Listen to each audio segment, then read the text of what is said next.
recent days and weeks, I have been noticing a deep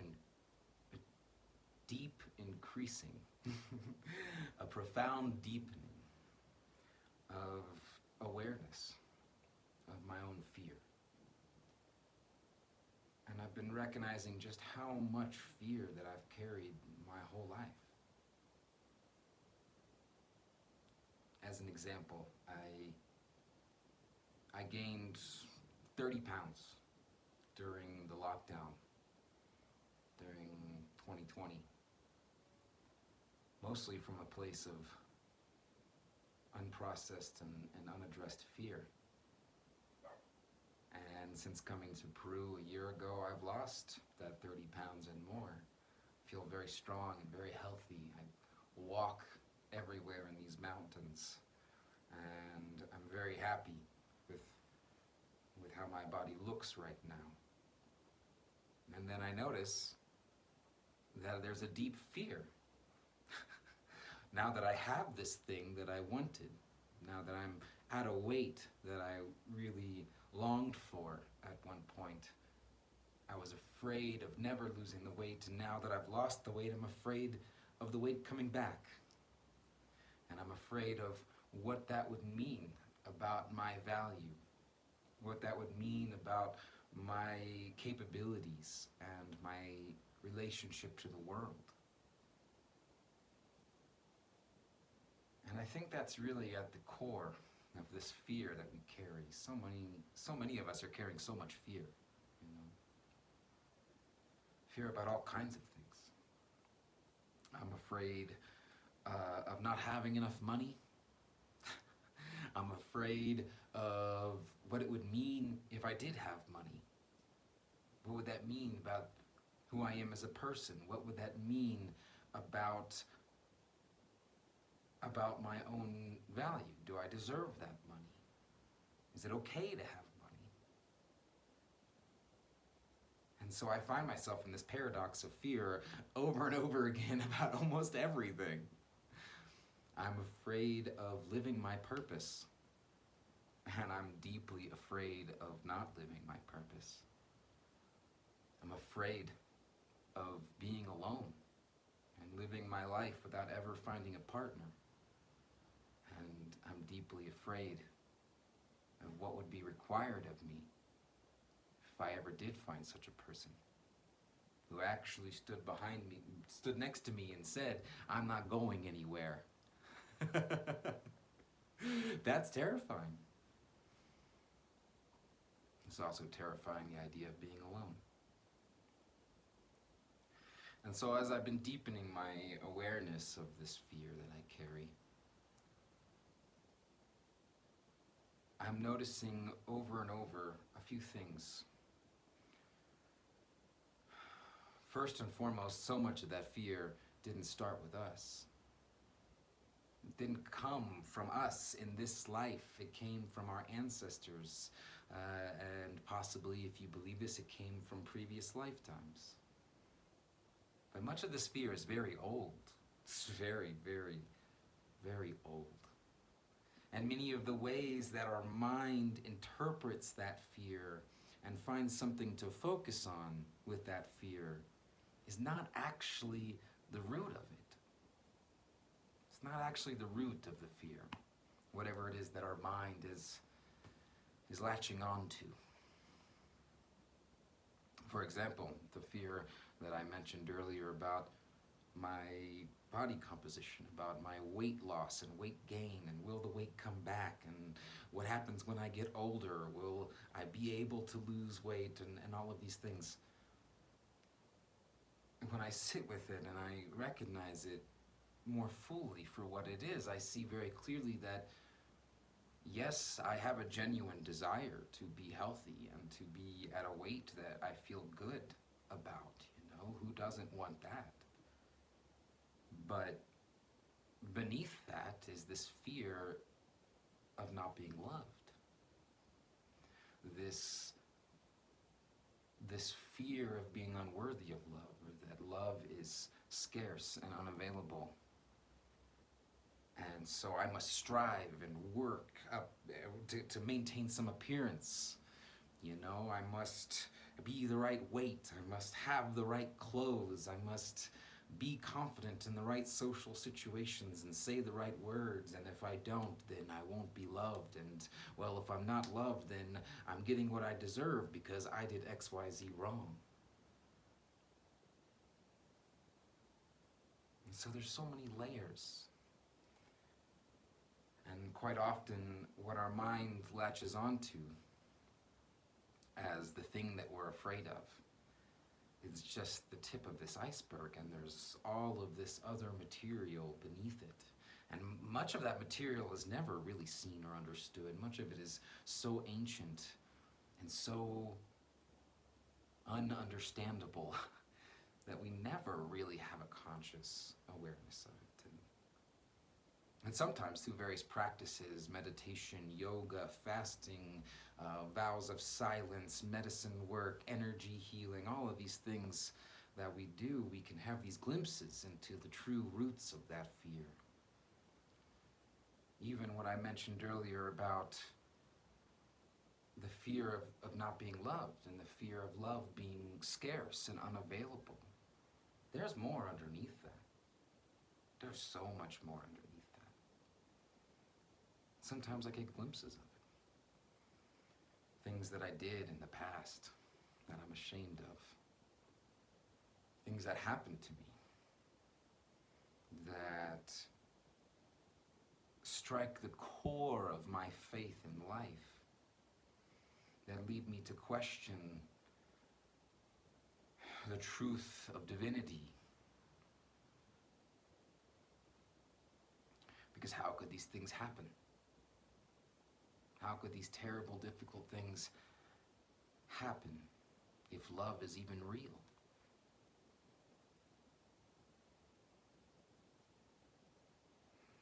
And so I'm learning through this process that the first step of healing is always acceptance. I'm afraid. What comes after that statement? I'm afraid and I'm ashamed of my fear. I'm afraid and I'm a failure because I'm afraid. I'm afraid and I deserve what I get because I'm afraid. Or do we just simply say, I'm afraid, and that's okay? Now, that's not the end goal. That's not the conclusion on the healing journey, but it is the first step. And I find that to be true over and over and over again. That the first step in healing anything is acceptance. And acceptance is very different than the refusal to take responsibility. Right? I think a lot of times in our culture we resist accepting things because we've been taught and conditioned to believe that non-acceptance is the route to really making change. Now I see endless examples of people with this belief going in circles, just going in circles trying to create changes in their lives. And some of those people, for a while, might seem like they're successful, and they might even present themselves on social media and in their online business as having worked something out, as having made some great change. I'm thinking of David Goggins here. I love that guy. So much respect for that guy. But I look at people doing the kind of thing he's doing, and I think, that's a man who's running from something. That's a man who can't accept something. And someday, he won't be able to run anymore. And he'll have to face that. And so true healing, I find, the healing of the heart and the soul, is this deep healing that lasts lifetimes. This is always rooted in acceptance. I recently had a conversation with a mentor of mine, someone who continues to help me more and more on this path. He's one of those teachers who, on the surface, doesn't seem like some great guru or some master, but as time has gone by, I just keep seeing his wisdom in new ways. And we were speaking this morning, and he shared a story with me about an experience he had with his partner. And they've been married for a long time and living together for a long time, and he always turned the lights off. Classic marital dispute, right? Why do you keep the lights on, right? She would always keep the lights on, he'd always keep it off. And one day he asked her about this, and they started talking, and thankfully the two of them have a deep awareness of their fear and their trauma and the things that they carry and where they came from. And this mentor, this teacher of mine, he said, well, I always turn the lights off because my father always told me to turn the lights off. And I was told that if I didn't, I was doing something wrong and bad. And she said, well, I always keep the lights on because I grew up in this neighborhood where it wasn't safe, and it was just me and my mother, and there were no men around to protect us. And we didn't feel safe with the lights off. And so he went and he asked his father one day, Dad, why did you always tell me to turn the lights off? And his father said, well, I don't know. That's just what my father said to do. And this mentor, this teacher of mine realized, well, my grandfather lived through the Great Depression, and they struggled with money, and they were hungry and starving, and you turn the lights off because not turning the lights off meant you might not have food to eat. And so it's something as simple as whether or not you turn the lights off or you don't was rooted in this deep ancestral memory on both sides about fear and safety. Is it safe to keep the lights off? Is it safe to keep the lights on? Will we have food to eat? Will someone come knocking on our door, threatening us? And this mentor of mine, he said, once I realized that, I just stopped saying anything to my wife because I realized that what my father taught me didn't matter that much to me. And it was much more important to me that my wife feels safe. And when he told me this, I kind of choked up, because it just represented to me so perfectly how much of this pain and this fear that we carry is rooted in things that we don't even understand and that we aren't aware of. And our fear often drives us into conflict with other people. This is the right way you do things. You're supposed to turn the lights off. And I see this in our world now. Everyone, how much conflict and division is there in our world now, where everyone is just fighting for what they think is right. But how much what they think is right is just rooted in these traumas and these fears that they don't even understand. And I'm reading this book right now. It's a really, really amazing book. And in this book, the author is talking about the relationship between the heart and justice. And as I was reading my chapter today, I wrote down this note that just said, the heart is more important than justice. And that's because so much of what we define as justice is really just the memory of that pain and that fear, the trauma of our ancestors, the trauma of our childhood, and I believe the trauma of past lives. And these things can't shift and change overnight. They take time. Healing is a process. Acceptance is a practice. I think the first step is becoming aware that so many of the things that we define in our minds as justice, right or wrong, are really just the tip of that iceberg. And underneath it is our deep existential struggle to navigate the pain and the suffering that is simply part of being.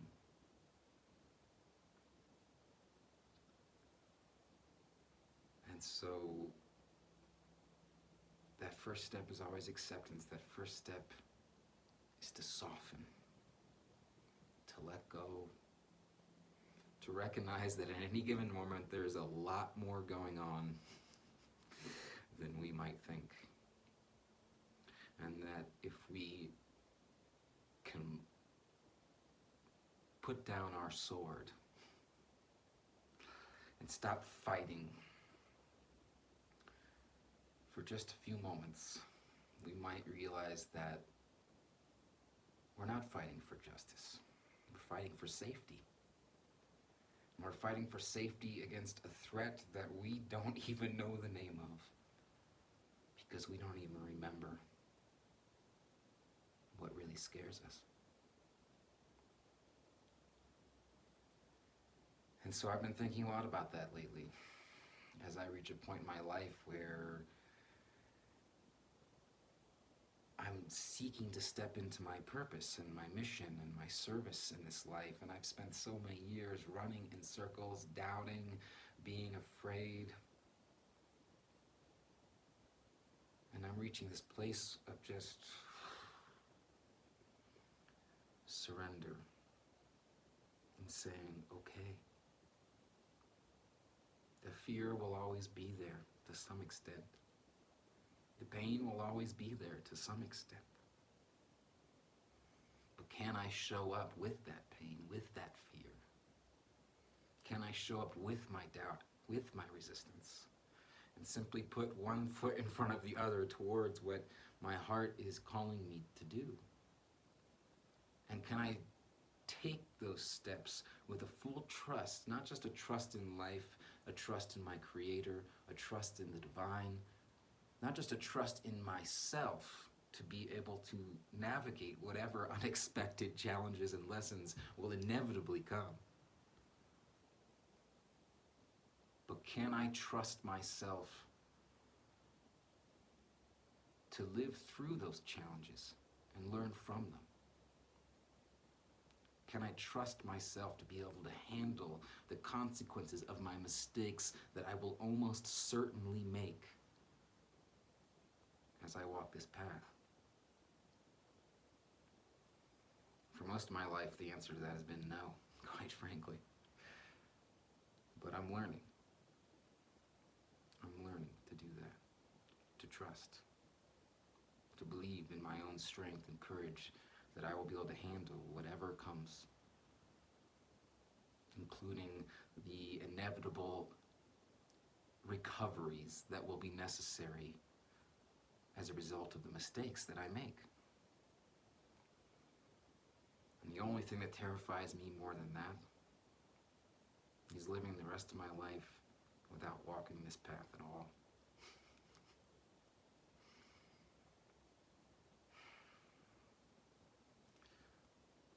I hadn't made a video in a while, and I was just thinking about a lot of this and feeling a lot of this, and something told me to just turn on the camera and make this and post it. As I say in every one of my videos, I don't know what to do with YouTube, social media, all this crap makes me really uncomfortable and confused.